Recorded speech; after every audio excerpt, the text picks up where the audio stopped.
1, 2, 3, 4, 5, 6, 9 at a time. Okay. She grabs a sniper rifle off the wall that was just resting on a couple nails. She brings it back over and shoves it into Rick's hands. Rochelle, go up on the roof and be sentry. The bike gang could come back at any moment and fuck up all our hard work. Rick, what? Wait, hold up, a bike gang? Rochelle, did I stutter? Rick, I thought our main threat would be, those, those Walking Dead things. Rochelle, there's still too many people up in the city. The monsters stay up there to feed. This ravine is empty except for us. But the goddamn bikers found us here and stole a bunch of our shit and broke all our windows. They're all dicks. Rick, huh. He checks out a rifle. Well, shit, bikers? That's easy. I bet I could pick off the lead wolf at 100 yards, no problem, and the whole pack will just scatter. Rochelle rolls eyes. Yeah, okay, Clint Eastwood, but don't get all cocky. They got a secret weapon, or so I hear, so you best have caution. Rick, secret weapon? He tilts his head. Like what? Grenades? Tear gas? Rochelle, well, if I knew, it wouldn't be secret no more. God damn, this man is simple. Rick, hey!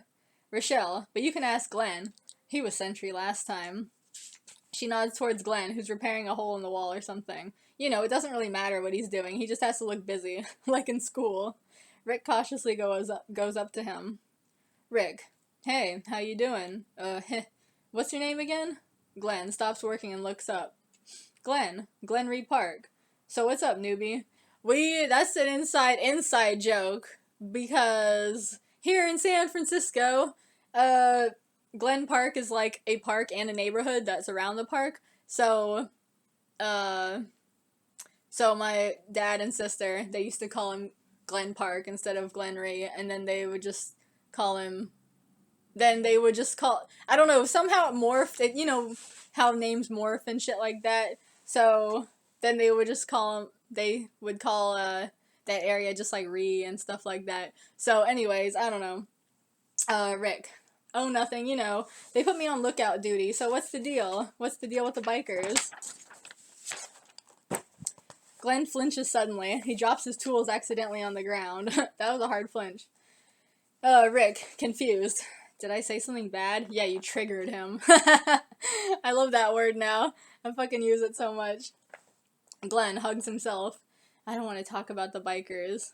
Rick creeps closer. What happened? What did they do to you? Glenn, I told you I don't want to talk about it! His voice cracks. I can never do a good voice crack. You kind of just have to imagine it. Pause. Glenn whispers. I don't even remember anyway. They mess with your mind, man. They get inside your head. You better be careful. Rick, okay. Cut to that afternoon, like an hour or two before sunset. Rick is hanging out on the roof of the warehouse, bored as fuck, with a sniper rifle. He's chewing gum and twirling it around his finger, desperately waiting for something interesting to happen. At last, the double doors of the warehouse open and everyone comes out, chatting with each other like kids that just got out of class. Rick, hey, where y'all going? Shane, oh, we're going down to the creek. Rochelle, carrying a couple guns. Yeah, we're doing a little target practice. Rick, what? Everybody? Everybody but me? Rochelle, taunting him. Oh, you don't need to practice, Haas. You're a sheriff. Rick, but don't you think you ought to leave some people here? For safety? What if we get invaded? Rochelle, waves it off. If something happens, just shoot a couple times and start screaming. We're only a couple minutes away. We'll hear you and come running. Unless you're scared. Rick, I'm not scared. Rochelle, well then, does a twinkly finger wave. Toodaloo. She walks off laughing, with the rest of the crew following her. Shane, see you on the flip side, Rick. Don't burn the house down. Carl, hey mom, can I get a cigarette? Curly, sure. I like how cigarettes and bubblegum are like important apocalypse supplies.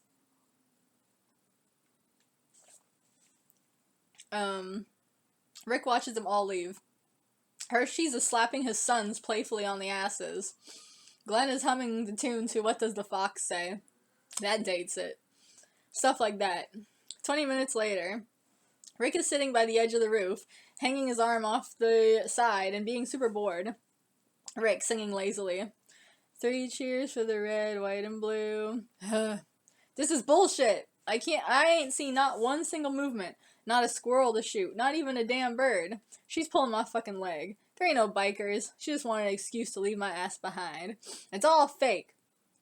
Silence. Then, from the deep quiet, he hears something. The growling of a bunch of motorcycle engines. See, this is bullshit because she said they could hear, they could hear if Rick was like shooting in the air. So you think they could hear motorcycles too, but maybe the excuse is that, you know, they're using Daryl's magic powers to like kind of conceal themselves. But I don't know, whatever. Where was I? Alright, the growling of a bunch of motorcycle engines. Rick looks back out in the wilderness. Oh shit. Scrambling, he hurries to grab the rifle and stand up. He looks out into the expanse, seeing the dark shapes of the bikers coming. And also, they're like driving through like a wilderness area. I kind of thought to myself, maybe it's like mostly flat dirt, with just like wilderness on the sides, kind of. But honestly, so much of this story doesn't make sense. It's kind of like, I was watching fucking the other night on YouTube, of all things, I was watching fucking Ninja Turtles, which I used to hate as a child. I thought the shit was just like the worst. I thought that was just like a sign of like the fall of Western civilization. Like I was just like, my best friend at the time when I was like 5 or 6 was into it, and I was just like, what the fuck is this? Like, no fucking way. This is the dumbest shit I've ever seen. But anyways, I was watching an episode on YouTube. This is what my life has become apparently. And it's just one of those cartoon shows where basically you really just gotta throw like physics and reality out the window because it's like everything that they need to have happen just happens. It's like nobody questions, like if you're watching like, okay, the first episode they got like the main bad guy, he's watching TV screen, everything they do he's watching them. How? Is even if they've got CCTV cameras everywhere like in England and say he's hacking into them all, he's just literally following, like, the camera is not even stationed, it's just following these people around, almost as if it's, like, a drone or something, but, and then it's, like, they come into this warehouse or, like, a big building or something where they see him through the TV on the other side, and it's just, like, so many questions, like, how is this working? It's just kind of, just like a dream, you know, the shit doesn't make sense. It's just whatever you need to work works, you know, and whatever resources you need to have or not have, or whatever problems you need to have or not have, it works. So, you just have to take this story in the same way because it gets weirder and weirder, so. You can't ask little questions. You have to kind of just take it like a dream and pretend like you're high and just accept it. Anyways, where was I?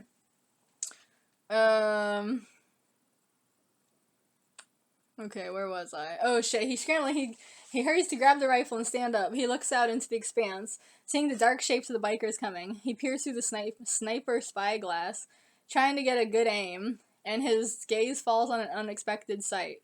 He freezes and the music begins. Oh my god, I must have listened to this song, this Aerosmith song, like thousands of times, just imagining like this scene. And to me, back then, when I was 23, it was like perfect. It was like the best thing ever. So, alright, too bad I don't have no fucking song to give me a copyright strike, but I'll just say the lyrics. Alright, soundtrack. It doesn't really work though because you need all the music and shit behind it. You know, it's Aerosmith. The music, it's not like a lyric-centered band. You need the music, but just put on the music for yourself. It's Angel by Aerosmith. I'm alone, yeah, I don't know if I can face the night. I'm in tears, and the crying that I do is for you. I kind of remember how it goes now. The bikers pull up in front of the warehouse, kicking up little clouds of dirt with their tires. I want your love.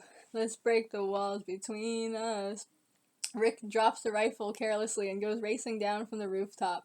Down the flights of stairs, down hurriedly to meet them. Don't make it tough. I'll put away my pride. We see somebody lighting a cigarette. Enough's enough. I've suffered and I've seen the light. Rick leaps down the last few steps and runs for the double doors, banging them open. And there, in front of the warehouse, he sees Daryl.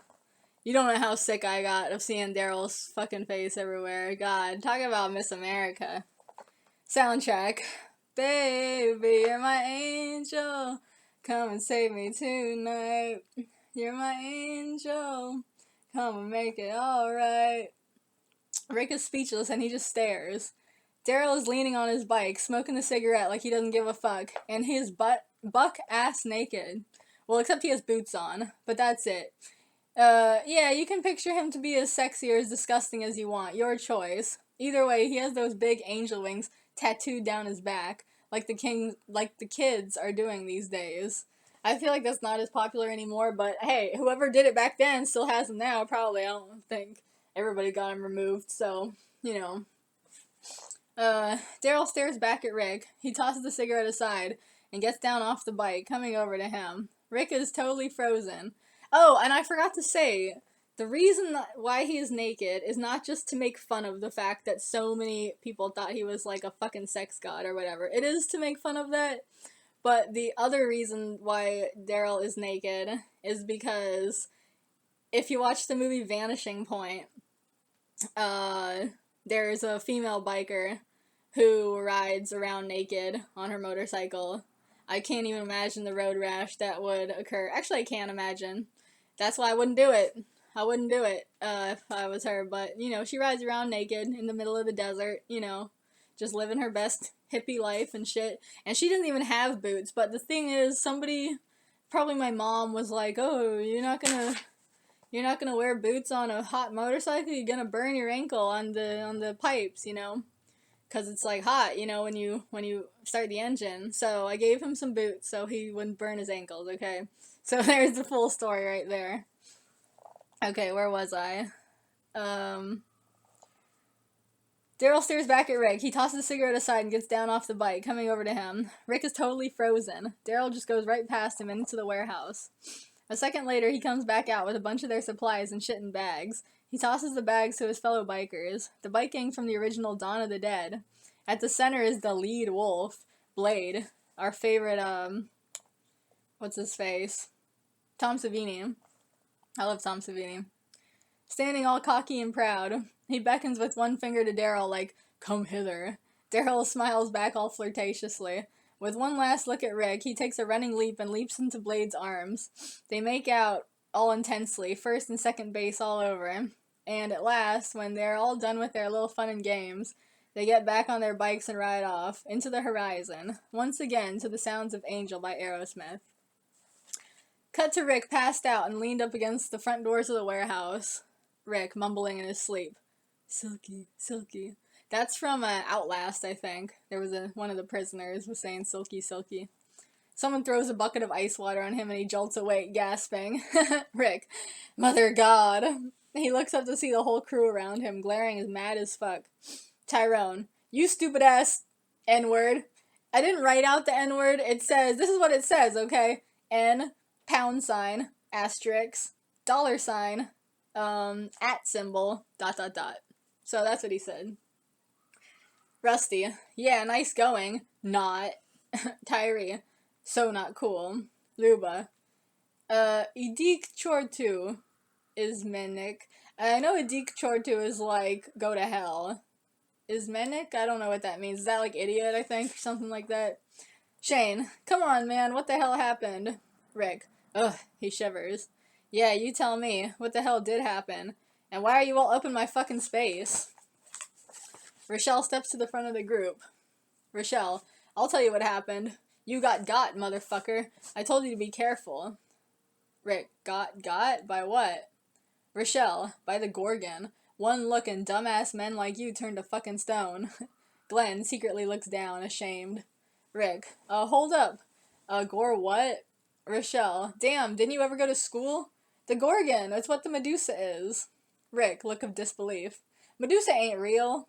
Rochelle, she might not be real, but Gorgons are. See, this is why I didn't tell you sooner. I knew you couldn't handle it. Rick stands up. Oh, come on. Rochelle, it's true. How else do you explain what happened here? That's the biker's secret weapon. Rick thinks about it for a few seconds. Well, I don't remember very well. I don't really know what happened.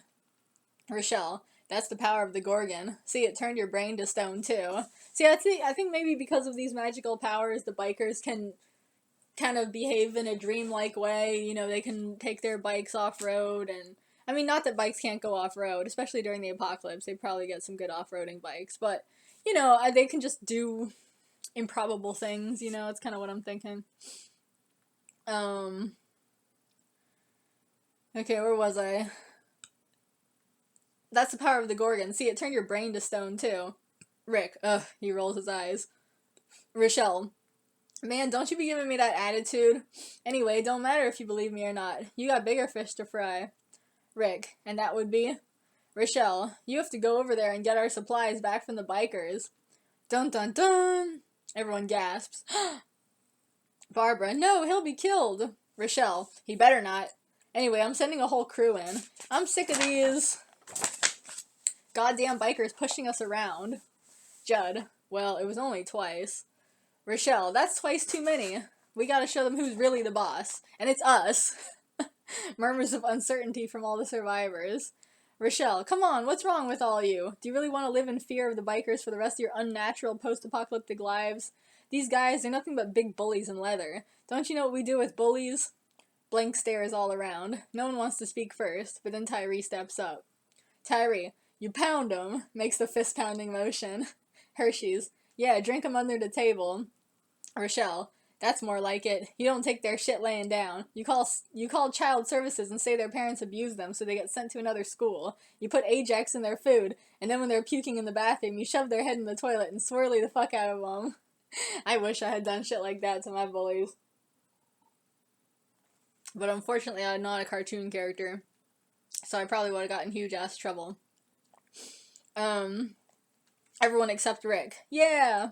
Rochelle, you ruin their fucking lives. Everyone, yeah. Rochelle, you make them regret ever messing with you. Everyone, yeah.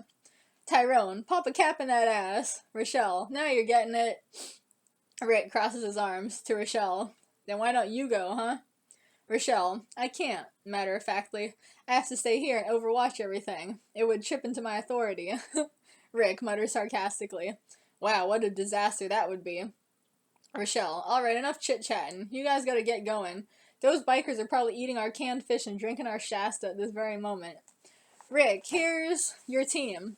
I'm sending you a Tyree, Glenn, Rusty, Flyboy, and Pretty Boy.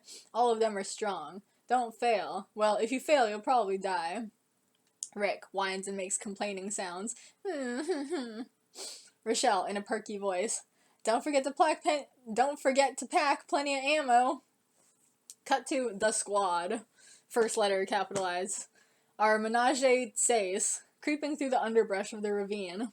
Tyree, this sucks, man. Rick, yeah, what kind of weapons y'all got? Tyree, an axe, baby. Holds up the axe. Flyboy, I got a pistol. A gun is the best weapon. Rusty, well, I got a shotgun. Everyone else, woo! Rusty, but it's not loaded yet. Everyone else, disappointed. Aww. Rick, didn't Rochelle tell you to bring ammo? Rusty, yeah, but all the shotgun shells are gone. The bikers took them. I figured if we get our shit back, I can use it then. Otherwise, I can just smack someone. Rick, Lord have mercy. He turns to Pretty Boy. How about you? Pretty Boy holds up flares and gasoline. Tyree, whoa, be careful with all that. Rick, to Glenn. You? Glenn, I brought a frying pan. Rusty, really? A fucking pan? Glenn, hey, it's a good one. The frying pan shimmers and sparkles like, shine, sparkle, sparkle, gleam. What was this, fucking, Samwise Gamgee here?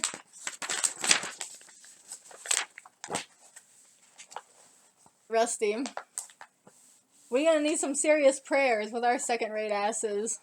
Glenn, man, don't hate. In a zombie apocalypse, you gotta be able to use anything you find as a weapon. Rick, yeah, alright, quit arguing. We're supposed to be uniting against a common enemy here, not fighting amongst ourselves. I mean, how embarrassing would it be, right? If we couldn't work together and it just sabotaged our whole team or something. I mean, who does that? The others just stand there in silence for a few moments, as if they're deeply considering what he said and their own behavior. Flyboy breaks the silence. Man, who put you in charge? Rusty. Yeah, I don't remember voting for you. Angry agreements from all around. 5 minutes later. Everyone is still trudging through the jungle. I mean the ravine. Tyree. Goddamn, does it ever stop? I give my left nut right now for a machete or a drink of water. Flyboy. Well, you have an axe. Tyree ignores him. He looks to the side then and sees a little creek running by. Tyree, hallelujah, my prayers!